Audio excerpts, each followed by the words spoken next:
नमस्कार, मैं हूं संजय शर्मा। आप देख रहे हैं 4 PM न्यूज नेटवर्क। महाराष्ट्र और झारखंड में चुनाव की तिथियां घोषित हो गई हैं, लेकिन इस बीच में अभय दुबे के एक खुलासे ने सनसनी मचा दी है। अभय दुबे जी बहुत सीनियर जर्नलिस्ट हैं, तमाम बड़े बड़े टीवी चैनलों पे आते हैं। आज उन्होंने कागज लेकर विश्लेषण करके तालिका बना के और कुछ खुलासों के साथ ये साबित किया है कि चुनाव आयोग झूठ बोल रहा है, कि वो बहुत पाक साफ है। उन्होंने साबित किया है कि कांग्रेस हरियाणा में 54 सीटें जीत रही थी। क्या तरह से धांधली की है चुनाव आयोग ने, क्या खेल किया है, आप अभय दुबे की बातें सुनकर हैरान रह जाएंगे। अभय दुबे जी बहुत गंभीर किस्म के पत्रकार हैं, बहुत अध्ययन करते हैं, तमाम किताबें लिखी हैं उन्होंने, बड़े बड़े टीवी चैनलों पे आते हैं, उनकी बात को हल्के में लिया नहीं जा सकता। मेरे गुजारिश है ये पूरी बातचीत सुनिएगा और समझिएगा कि चुनाव आयोग का असल में खेल क्या है, और इस खेल को रोका नहीं किया तो इसी खेल के आधार पर महाराष्ट्र और झारखंड में भाजपा जीत जाएगी। अगर इस खेल को रोकने के लिए एक बड़ी पहल नहीं की गई तो यह खेल महाराष्ट्र और झारखंड में भी लागू होगा। चुनाव जीतने से पहले चुनाव हरा दिया जाएगा। अभय दुबे जी की जो बातचीत है वो हैरान करती है, सिस्टम की पोल खोलती है। आपसे रिक्वेस्ट है ये इंटरव्यू पूरा सुनिएगा ताकि आपको समझ आए कि भाजपा चुनाव जीतने के लिए कितने बड़े बड़े षड्यंत्र कर रही है। चलते हैं अभय दुबे जी के पास। 4 PM न्यूज नेटवर्क में स्वागत है, बहुत बहुत आपका अभय दुबे जी। आज तो चुनाव आयोग ने अपनी पीठ ऐसे थपथपाई, ऐसा लगा कि हम डंडा लेके पीठ थपथपा रहे हैं अपनी। कहा कि हमसे अच्छा तो कोई दुनिया में नहीं, कोनूर हीरा भी इतना अच्छा नहीं जितना हम है। उन्होंने कहा हमारा चुनाव आयोग का नियम तो इतने मजबूत हैं, इतने पारदर्शी हैं। पेजर में बम फट गए होंगे, पेजर किसी मशीन से जुड़ा होता है, ईवीएम नहीं जुड़ी होती किसी मशीन से। अभी उनको टेक्निक नहीं पता कि जो जो नई टेक्निक से जुड़े होते हैं, कभी तो उनमें फीडिंग होती है, उनको जोड़ के ही तो चुनाव चिन्ह बनाए जाते हैं। जब आप चुनाव चिन्ह जोड़ेंगे तो किसी ना किसी मशीन से जोड़ेंगे ना, लेकिन वो कह रहे हैं किसी से नहीं जोड़े जा सकते। बहुत सारे सवाल हैं। मतदान प्रतिशत कैसे जादू की तरफ बढ़ता है, वो बढ़ता ही चला जाता है। और फिर वो बहुत नाराज हैं, एग्जिट पोल से कह रहे हैं हमारा रिजल्ट 8:30 बजे आता है, ये टीवी चैनल वाले 8:05 से दिखाने लगते हैं। चुनाव आयोग जितनी अपनी डींगे बगा रहा है, भारत में चुनाव आयोग की इतनी धज्जियां कभी नहीं होनी, इतनी मजाक कभी नहीं हो रही। सब जान रहे हैं कि चुनाव आयोग गांधी जी के 3 बंदर की तरह है, जिसको ना दिखाई पड़ता है, ना सुनाई पड़ता है, ना वो बोल सकता है। आपका क्या मानना है, चुनाव आयोग की प्रेस कॉन्फ्रेंस आज की नौटंकी से ज्यादा नजर आई थी आपको, जब ये चुनाव आयोग की तारीख का ऐलान कर रहे थे? क्या इस चुनाव आयोग पे भरोसा बचा है देश की जनता को? देखिए, मैं ये कहूंगा संजय जी कि एक जमाना था जबकि भारत में चुनाव आयोग और भारत की चुनाव प्रक्रिया वास्तव में एक गोल्ड स्टैंडर्ड थी। गोल्ड स्टैंडर्ड शब्द मुख्य चुनाव आयुक्त राजीव कुमार ने बार बार अपनी प्रेस कॉन्फ्रेंस में इस्तेमाल किया। इसका सीधा मतलब हुआ कि भारत में चुनाव प्रक्रिया सोने की तरह खरी है, यानी ये फ्री एंड फेयर है, 100% फ्री एंड फेयर है, ये स्वतंत्र और निष्पक्ष है। इसलिए वो कह रहे हैं कि सारी दुनिया में इसकी प्रतिष्ठा है, ये सोने की तरह खरी है। एक लिहाज से उनकी बात सही है। जिस जमाने में टी.एन. शेषन थे और उसके बाद कई चुनाव आयुक्तों तक भारत में वास्तव में चुनाव प्रक्रिया सोने की तरह खरी थी। ये इतनी खरी थी कि सारी दुनिया इससे प्रभावित थी और भारत के चुनाव आयोग को जिन जिन जिन देशों में नया नया चुनावी लोकतंत्र लागू होता था, तो भारत से वो अनुरोध करते थे कि वो आके उन्हें सिखाएं कि चुनाव कैसे आयोजित किया जाता है। वास्तव में चुनाव आयोग की टीम जाती थी और वहां पर बुनियादी ट्रेनिंग देती थी कि आप इस तरह से अपने यहाँ चुनाव कराइए। जिस वक्त आपको याद होगा कि जब अमेरिका में बुश जूनियर राष्ट्रपति चुने गए थे, उसके पहले मतदान की वोटों की गिनती में एक बहुत बड़ा घपला हुआ था, क्योंकि वहां पर्चियां गिनी जाती थी वहां पर अमेरिका में। बहुत बड़ा घपला हुआ था। उस घपले के बाद तो अमेरिका के चुनाव का मजाक उड़ाया गया और उसके मुकाबले भारत के चुनाव की तस्वीर रखी गई, जो उसके मुकाबले बहुत ही भव्य और आकर्षक लगती थी। वास्तव में वो तस्वीर थी जब हम कह सकते थे कि भारत में चुनाव और चुनाव प्रक्रिया एक गोल्ड स्टैंडर्ड है, जिसपे हर भारतीय को फक्र होना चाहिए। जब सीएसडीएस ने, लोकनीति ने सर्वेक्षण कराया सारे देश में, तो उसमें जिन संस्थाओं के ऊपर जनता का सबसे ज्यादा विश्वास था, उसमें फौज थी, उसमें न्यायपालिका थी और उसमें चुनाव आयोग था।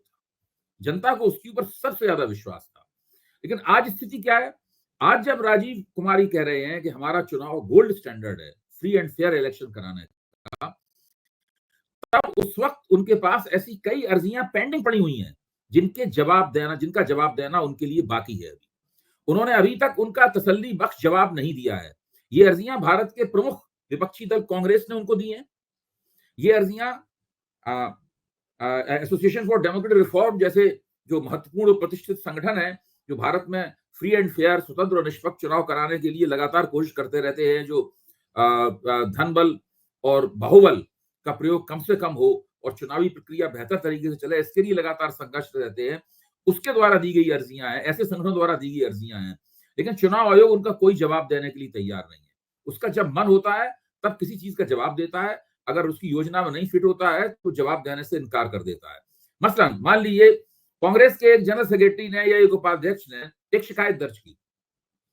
चुनाव आयोग का जवाब ये होता है कि अगर कोई शिकायत है तो वो कांग्रेस के अध्यक्ष को भेजनी चाहिए। वो जनरल सेक्रेटरी या उपाध्यक्ष इस तरह का व्यक्ति शिकायत कैसे कर सकता है?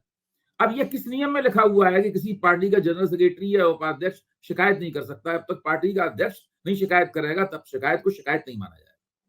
भारत में 140 करोड़ में कोई भी आदमी शिकायत कर सकता है, मैं कर सकते हैं, आप कर सकते हैं, रिक्शा वाला कर सकता है। तो नहीं कह रहा हूं, अब इस वक्त यहाँ की चुनाव प्रक्रिया है, उसके ऊपर सबसे बड़ा सवाल मेरी निगाह में क्या है?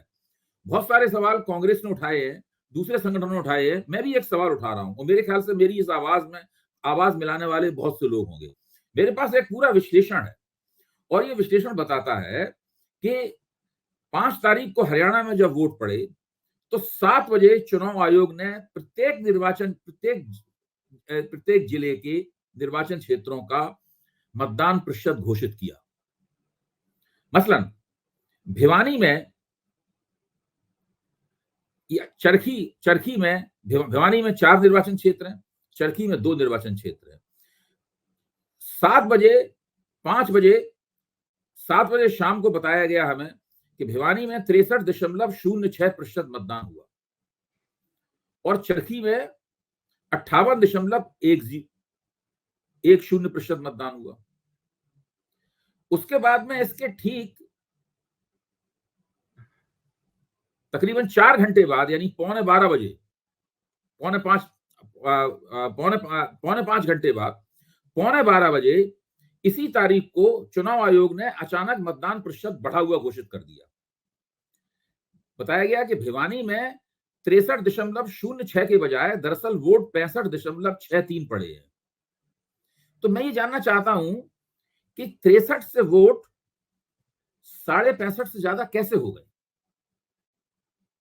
भाई जिस वक्त उन्होंने 7 बजे वो मतदान प्रतिशत घोषित किया था, उस वक्त जो फॉर्म 17C है, उस 17C पर वहां मौजूद सभी पार्टियों के प्रतिनिधियों के दस्तखत हो गए होंगे और पोलिंग बूथ में जो पीठासीन अधिकारी होता है उसके भी दस्तखत हो गए होंगे, जो चुनाव आयोग द्वारा नियुक्त अधिकारी होता है, और उसके आधार पर तमाम मतदान केंद्रों के वोटों को जोड़कर उनका प्रतिशत निकालकर बताया गया। वो प्रतिशत था भिवानी में 63.06।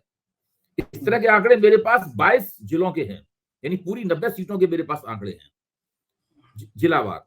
तो ये प्रतिशत कैसे बढ़ गया, सवाल इस बात का। और तो और बात यहीं तक नहीं रुकी, उसके 2 दिन बाद यानी 7 तारीख को, मतगणना के 1 दिन पहले 7 तारीख को 8:46 पर यानी कि पौने 9 बजे इस 65.63% के मतदान को बढ़ाकर 70.46% कर दिया गया। अब 70.46% का मतलब क्या हुआ?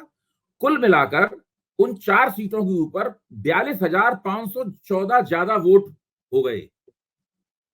यानी इसका वोटों की संख्या में इसका असर यह हुआ कि भिवानी जिले के 4 निर्वाचन क्षेत्रों में 42,514 वोट ज्यादा पड़े, यानी प्रति निर्वाचन क्षेत्र में 10,628 वोट अधिक पड़े। परिणाम क्या निकला? परिणाम यह निकला कि भारतीय जनता पार्टी भिवानी में 2 सीटें, 4 में से 2 सीटें जीत गई। एक ऐसे निर्वाचन क्षेत्र में जो जाट पट्टी का एक प्रमुख निर्वाचन क्षेत्र माना जाता है, जहां बड़े पैमाने पर जाट मतदाता भरे हुए हैं, लेकिन फिर भी मैं मानता हूं कि जाटों के साथ अगर गैर जाट मिल जाएंगे तो जिसके पास गैर जाट वोट ज्यादा होंगे, भले ही जाट वोट कम हो, वो चुनाव जीत जाएगा। इस चीज का तर्क हो सकता है, लेकिन मैं ये जानना चाहता हूं कि एक नहीं बल्कि दो दो बार मत प्रतिशत कैसे बढ़ता है, तब जबकि मतदान एक मशीन में बंद है। ठीक बात। उस मशीन के अंदर से अचानक वोट कैसे बढ़ जाता है, इसका कौन सा तरीका है? दूसरी एक और बात ध्यान करने की है, जो हमारी ईवीएम मशीन है, देखिए मैं साफ बता दूं कि मैं ईवीएम हैक करके चुनाव जीते जाते हैं, मैं इस थीसिस का समर्थक नहीं हूं। मैं आपसे पहले भी कह चुका हूं, मैंने कभी भी 4 PM के मंच पे भी इस थीसिस का समर्थन नहीं किया कि चुनाव बेईमानी से जीते जाते हैं। लेकिन ये दूसरा मामला है, ये ईवीएम हैकिंग नहीं है, ये कुछ और है। ये क्या है, धीरे धीरे करके समझ में आएगा। मैं ये जानना चाहता हूं कि ईवीएम में, जब ईवीएम में वोट पड़ जाता है तो ईवीएम किस रूप में हमें बताती है कि इसमें कितने वोट हैं इसके अंदर? क्या प्रतिशत के रूप में वोट आता है? नहीं, कैलकुलेशन वो आती है। टोटल, हाँ, टोटल वोटों के रूप में आता है कि इस ईवीएम में कितने वोट बंद हैं। उन वोटों का, सारे वोटों का, सारी ईवीएम के वोटों का एक योगफल निकाला जाता है और फिर जितने मतदाता वोटर लिस्ट में दर्ज हैं उनके हिसाब से उसका प्रतिशत निकाला जाता है। तो चुनाव आयोग का काम कितना हुआ? चुनाव आयोग का काम केवल ये हुआ कि उन वोटों को जोड़कर उनका एक परसेंटेज निकाल दे। क्या ये इतना कठिन गणित है जिसके अंदर आपको अबे सर 5 तारीख से उनको 7 भी तारीख का इतना समय लग जाए और आपको अबे दो सर दो बार अपने प्रतिशत को सुधारना पड़े? और मुझे कहना ही अबे सर को हाथ से, पहले के जमाने के जैसे बैंक में हाथ से गुणा भाग होती थी वो करना भी नहीं है। आपको जो आया कंप्यूटर पे आया, बटन दबाना है, सारा डाटा आ गया। आप मुझे बताइए, बैंक दिन भर में हजारों करोड़ रुपए का ट्रांजेक्शन करता है। संजय वो जी, अगर मैं आपको 10,000 रुपए, 1 लाख रुपए, 10 लाख रुपए, 1 करोड़ रुपए भेजूं आपके अकाउंट में, सेकंडों तो में एक सेकंडों में सेकंड के एक छोटे से हिस्से में, 1 मिनट के छोटे से हिस्से में आपके अकाउंट में रुपया जमा हो जाएगा। अगर मैं और मेरे दिल्ली पास से मैसेज लखनऊ आएगा भेजूं, आपके और पास मैसेज मैसेज आ जाएगा। और भी नहीं ये लगेगा। स्पीड जो है भारत की दुनिया में सबसे ज्यादा है। मनी ट्रांजैक्शन की ये स्पीड जो है, भारत का बैंकिंग सिस्टम इस बात पर गर्व कर सकता है कि अमेरिका के बैंकिंग सिस्टम से ज्यादा, यूरोप के बैंकिंग सिस्टम से भी ज्यादा हमारे यहाँ मनी ट्रांजैक्शन की, पैसे के विनिमय की स्पीड है। तो फिर ये चुनाव आयोग को वोटों का प्रतिशत बनाने में इतना समय क्यों लगता है? और दो दो बार चुनाव आयोग को इसका रिवीजन क्यों करना पड़ता है? वोटों को क्यों बढ़ाना पड़ता है? अच्छा मैं ये मुझे कह एक रहा बात हूं बताइए, कि एक बात एक मेरे बताइए। पास जो विश्लेषण है, वो विश्लेषण पूरी बात कर लूं। मेरे पास जो विश्लेषण है, वो विश्लेषण कहता है कि अगर 7 तारीख को, सॉरी 5 तारीख को 7 बजे जो वोटिंग प्रतिशत घोषित किया गया था, अगर उसी वोटिंग प्रतिशत के ऊपर मतगणना होती तो भारतीय जनता पार्टी को जितनी सीटें मिली हैं उसमें से 26 सीटें कम मिलती। 26 सीटें, अरे बाप रे, 90 की क्या बात विधानसभा में 26 कह रहे सीटें हैं कम आप? मिलती। हाँ, एक 26 सीट मेरी बात का बीजेपी खंडन नहीं कर रहा हूं, मेरी बात का खंडन नहीं किया जा सकता है, लेकिन खंडन चुनाव आयोग को करना चाहिए। 26 सीटें कम मिलती। और सुनिए, अगर 7 तारीख को 5 बजे जो घोषित किया गया था, केवल उस पर चुनाव होता तो 26 सीटें कम मिलती। और जो 11:15 बजे 5 तारीख को ही उस मतदान प्रतिशत को बढ़ाया गया, उस पर चुनाव होता तो भारतीय जनता पार्टी को 26 की बजाय केवल 17 सीटें प्राप्त होती।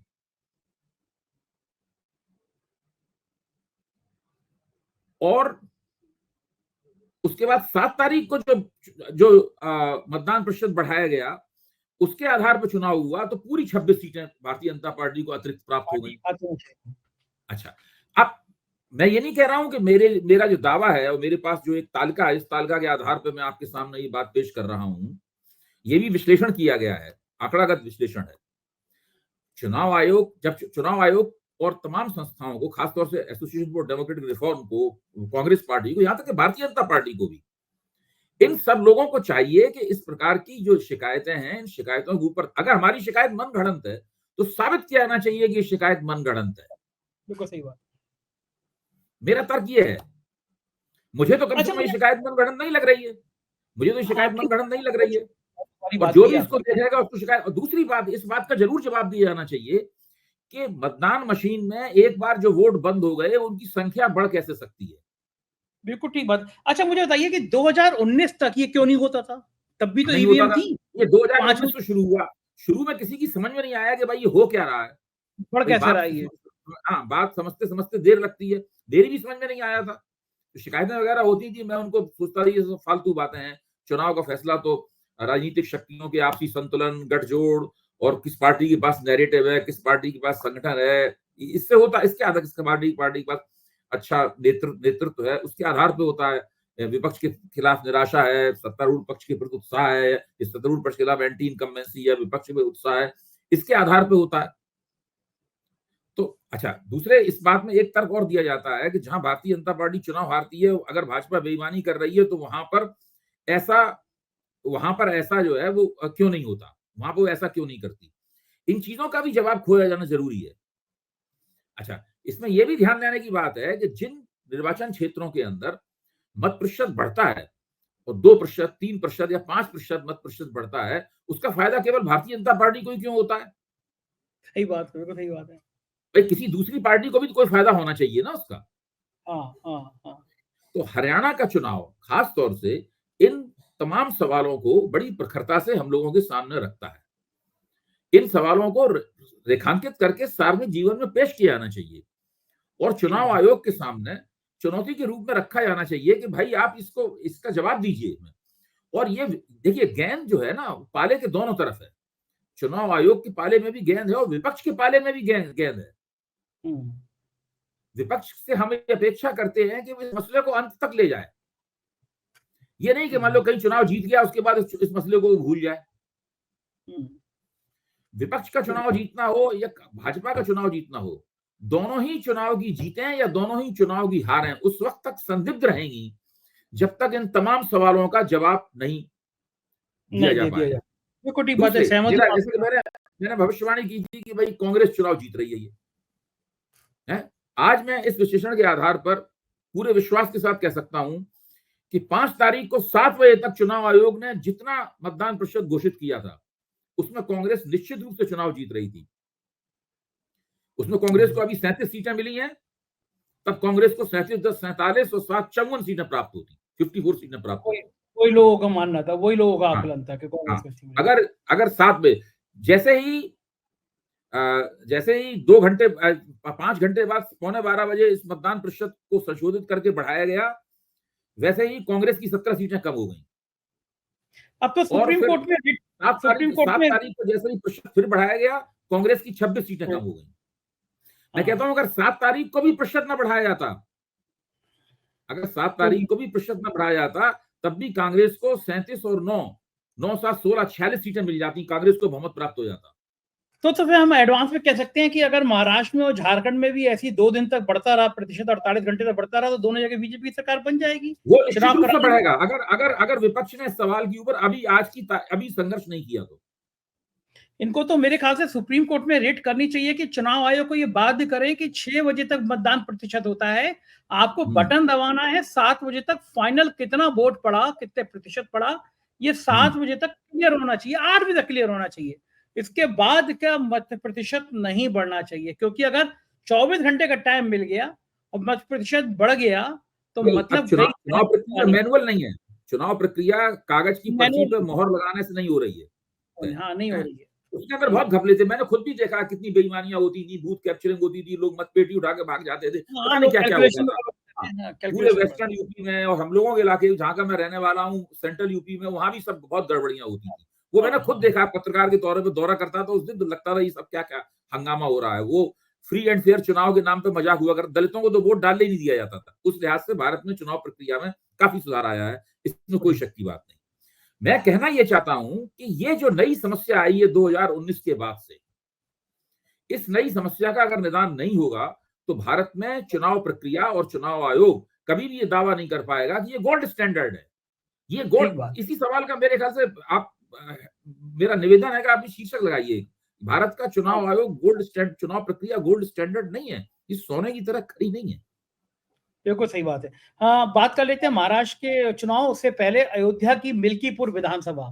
मेरे ख्याल से 2 लोकसभा की जो 240 सीटें आई हैं, उसमें 1 सीट और बढ़ने का अगर कोई मौका होता तो अयोध्या होती। अयोध्या की हार ने मोदी जी को, योगी जी को दिल में दर्द दिया, मजाक उड़ती है। मैं गया जम्मू कश्मीर में, नेशनल कॉन्फ्रेंस की जनरल सेक्रेटरी हैं हयात जी, बहुत सारा बहुत तेज तर्रार हैं, वो मुझसे इंटरव्यू कर रहा था, मैं उनसे, तो वही बोली कि अयोध्या ने हरा दिया, देखिए अयोध्या ने मैसेज दिया। मतलब हर जगह अयोध्या का जिक्र आता है। उसकी एक विधानसभा है मिल्कीपुर, अवधेश प्रसाद जी वहां के विधायक थे जो सांसद हो गए हैं। उनके खिलाफ बाबा गोरखनाथ ने, वहां के जो एक नेता हैं, उन्होंने पीआई रिट कर दी थी कि साहब इन्होंने एफिडेविट गलत दिया, रिट पेंडिंग है। लेकिन आज मिल्कीपुर की घोषणा नहीं हुई। आधार दिया जा रहा है कि साहब वहां की याचिका लंबित है। मेरी अपनी जानकारी में तो ना जाने कितनी याचिकाएं लंबित रहती है, और चुनाव की डेट आती है तो चुनाव घोषित कर दिया जाता है। याचिकाओं के लंबित रहने से कि चुनाव ही नहीं होगा, याचिका चलती है 10-10 साल। अच्छा, तो 10 साल अच्छा, मैं आपसे एक बड़ा सवाल पूछता हूँ, चुनाव आयोग ये गारंटी कैसे देगा कि कब अदालत उस लंबित याचिका पर अपना फैसला सुनाएगी? फैसला देगी और फिर सुप्रीम कोर्ट चुनाव जाएगा आयोग के मामला। पास क्या अदालत से पूछा है चुनाव आयोग ने कि अभी 2-3 दिन में या 10 दिन में या महीने भर में वो फैसला सुना देगा? कैसे सुनाएगी फैसला? और हमेशा जैसी चुनावी याचिकाएं होती हैं, इनके फैसले बहुत बहुत दिनों बाद होते हैं। हाँ, यहाँ पे सालों कभी होते कभी हैं। तो पूरा पूरा कार्यकाल गुजर जाता है, तब कहीं जाके फैसला होता है। मैं आपको उदाहरण दे दूं कि मैं बदायूं का रहने इंदिरा वाला हूं, गांधी वहां की पे रायबरेली में इंदिरा गांधी का जो चुनाव था, जो राजनैतिक के मुकाबले उन्होंने लड़ा था, जिसपे जगमोहन लाल सिन्हा ने इलाहाबाद में फैसला दिया, उसका फैसला कब आया था? 71 में चुनाव हुआ था। 77। फैसला आया 74 में। हाँ। तो अब भाई कैसे आएगा फैसला जी? बदायूं में धर्मेंद्र यादव लड़े थे, उन्होंने संघमित्रा गौतम के खिलाफ रिट करी, अगला चुनाव आ गया, फैसला ही नहीं हुआ। तो ये तो 5-5 साल तो चलते रहते हैं। और दूसरा, जो हाईकोर्ट से आ गया फिर सुप्रीम कोर्ट जाएगा, तो 10 साल तक वहां चुनाव ही नहीं होंगे। लेकिन नहीं नहीं, खैर, ये सब मजेदार बिल्कुल बात, गड़बड़ बात है जी। मजा आया अभय जी, जब ये हुआ तो लोगों ने मजाक उड़ाई कि अयोध्या में हार दिख गई। मिल्कीपुर जैसी छोटी जगह पे 1,000 करोड़ की परियोजना की घोषणा कर दी, एक विधानसभा में 1,000 करोड़ रुपया कि अयोध्या जीतना है। लेकिन तब भी रिजल्ट जो आ रहा था, वहां के जो लड़ रहे थे कैंडिडेट सपा वाले, उन पर मुकदमे लगा दिए। लेकिन तब भी लोग मान रहे थे बीजेपी हार जाएगी, ये तो घोषणा नहीं, बहुत मजाक जैसी उड़ी। तो तुरंत बाबा गोरखनाथ का वकील आया, बोले हम अपनी याचिका वापस ले रहे हैं, चुनाव करा दो वहां पे। खैर, ये हुई मजाक वाली बात। महाराष्ट्र में जो हालत है, महायुति महागाड़ी का 35 दिन का टाइम दिया गया है महाराष्ट्र में चुनाव का। बीच में दीपावली भी पड़ रही है, और चुनाव के घोषणा के 1 घंटे पहले फिर शिंदे ने घोषणा कर दी, अब दीपावली का बोनस मिलेगा कर्मचारियों को। महाराष्ट्र की राजनीति के क्या संकेत देख रहे हैं महाराष्ट्र में? क्या महायुति या महाविकास अघाड़ी, क्या संदेश सामने देखिए, आ इस रहा वक्त जो महायुति की सरकार है शिंदे साहब के नेतृत्व में, उस सरकार के बारे में ये कहा जा रहा है और अखबारों में छप भी रहा है, वहां के विशेषज्ञ हैं वो भी इस बात कह रहे हैं कि इससे ज्यादा पैसा कोई भी नहीं बांट रहा। एक लाडला भाई योजना इन्होंने शुरू की है। इनको पूरा भरोसा है कि लाडला भाई योजना ही हमें चुनाव जिता देगी। है? लाडली बहन, नहीं, लाडली बहन योजना तो उन्होंने शुरू की थी शिवराज सिंह ने। उसके बाद उसी उसकी नाम, नकल में महाराष्ट्र में शुरू हुई लाडली बहन योजना। नहीं मेरे लाडली बहन जानकारी में तो योजना लाडली बहन योजना पे इतना भरोसा नहीं है। उसमें क्या, लाडली बहन योजना में क्या है कि वहां पे एक लड़की को 1,500 रुपए महीने महीने देने की का प्रावधान है उसके अंदर। लेकिन जो लाडला भाई योजना है, उसके अंदर यह है कि जो इंटर पास कर रहा है, यानी 12वीं पास कर रहा है, उसको 6,000 रुपए महीने देंगे। जो डिप्लोमा कर रहा है उसको 8,000 रुपए देंगे, और जो ग्रेजुएशन कर रहा है यानी स्नातक परीक्षा कर रहा है, उसको शायद 10 या 11,000 रुपए महीने देंगे। तो इस योजना के हिसाब से वो ये मान रहे हैं कि हम इस योजना के दम पे ही चुनाव जीत लेंगे। और ये देखा जाए तो एक बहुत बहुत बहुत बड़ा डायरेक्ट बेनिफिट, बहुत बड़ी डायरेक्ट बेनिफिट स्कीम है, क्योंकि इससे वो चाहते हैं कि बेरोजगारी की समस्या के कारण जो उनके खिलाफ नाराजगी बनी है, वो नाराजगी किसी तरीके से उससे दूर हो जाएगी, या मंद हो जाएगी, या नरम हो जाएगी नाराजगी। तो सारा का सारा फोकस ये है कि लोगों को डायरेक्ट बेनिफिट बहुत ज्यादा दें। इस बीच में उन्होंने ये भी किया है कि जो इमाम हैं, मस्जिदों के इमाम हैं, इमामों की तनख्वाह में एक बहुत बड़ी बढ़ोतरी की है उन्होंने। अच्छा, वहां पे हाँ, महाराष्ट्र में दोनों योजनाएं, दोनों लाडली बहन जो है उसको दीपावली के तहत बोनस मिला है। चयनित महिलाओं को 3,000 रुपए की चौथी और 5वीं किस्त का भुगतान भी कर दिया गया एडवांस में ही। और लाडला भाई योजना भी है, मतलब लाडली बहन भी है, लाडला भाई भी है। ये सब हाँ। उन्होंने चुनाव से पहले याद आया कि लाडली बहन भी है, लाडला भाई भी है ना वो। तो क्या क्या जनता, ये इन्होंने महाराष्ट्र की जनता, देखिए, इन्होंने मेरे ख्याल से 3-4 महीने से ये योजना चला रहे हैं, और इसका भाजपा के रणनीतिकारों और भाजपा के समर्थक पत्रकारों को इन योजनाओं पे बहुत भरोसा है। मैंने कल ही भाजपा के एक समर्थक पत्रकार से मैंने चर्चा की थी, तो वो इस बात को लेके बिल्कुल एकदम निश्चिंत था कि लाडला भाई योजना की वजह से बहुत जबरदस्त इम्पैक्ट आएगा और महायुति की किस्मत पलट जाएगी इससे। क्या लगता है आपको जनता इतनी भावुक है कि वो सिर्फ 1 देखिए, महीने अगर पहले आज की तारीख में मुझसे पूछा जाए तो मैं ये कहूंगा कि महाविकास आघाड़ी महायुति से आगे है। अब उसमें दूसरी बात यह है कि महाराष्ट्र में भारतीय जनता पार्टी ने पूरी राजनीति को खंड खंड कर दिया है। 3 पार्टियों की सरकार चल रही है, 3 पार्टियों का मोर्चा उसके खिलाफ खड़ा हुआ है, और भी बहुत से छोटे छोटे दल हैं जो इधर या उधर अपनी जुगाड़बाजी में है कि हमारा इससे समझौता हो जाए, यहां से कुछ सीटें मिल जाएं, यहां से कुछ सीटें मिल जाएं। तो पूरी महाराष्ट्र की राजनीति बहुत सारे टुकड़ों में बंट गई। जब राजनीति इतने सारे टुकड़ों में बंट जाती है, हालांकि गठजोड़ है, 2 बड़े गठजोड़ हैं, तो उसमें कुछ ना कुछ भ्रम की स्थिति हमेशा कायम रहती है बनी रहती है। और बहुत विश्वास के साथ नहीं कहा जा सकता कि ऐसा ही होगा। लेकिन मैं ये जरूर कह सकता हूं कि जो महाविकास आघाड़ी है, उसकी रणनीतिक कमान जिस व्यक्ति के हाथ में है, उसका नाम है शरद पवार। हालांकि शरद पवार उन तीनों पार्टियों में उनकी पार्टी सबसे ज्यादा छोटी है। उनके बीच में चर्चा ही चल रही है कि 100 सीटों पर कांग्रेस लड़ दे, 100 सीटों पर उद्धव ठाकरे की शिवसेना लड़ दे, और 88 सीटों 288 सीटें हैं महाराष्ट्र विधानसभा में, और 88 सीटों के ऊपर शरद पवार की राष्ट्रवादी कांग्रेस लड़ ले। इस तरीके से बंटवारा हो। कांग्रेस 130 सीटें मांग रही है। कांग्रेस का दावा यह है कि 130 सीटों में मिलेंगे नहीं उसे 130 सीटें। मेरे ख्याल से ये ज्यादा मुझे न्यायपूर्ण लग रहा है कि उद्धव ठाकरे और कांग्रेस बराबर बराबर सीटों पर लड़े। उधर भारतीय जनता पार्टी भी महायुति में 130 सीटों की मांग कर रही है, जिसके ऊपर शिंदे की पार्टी को भी नाराजगी है और अजित पवार की पार्टी को भी नाराजगी है। तो हम लोगों को देखना होगा कि दोनों गठजोड़ों में सीटों का बंटवारा किस तरीके से होता है।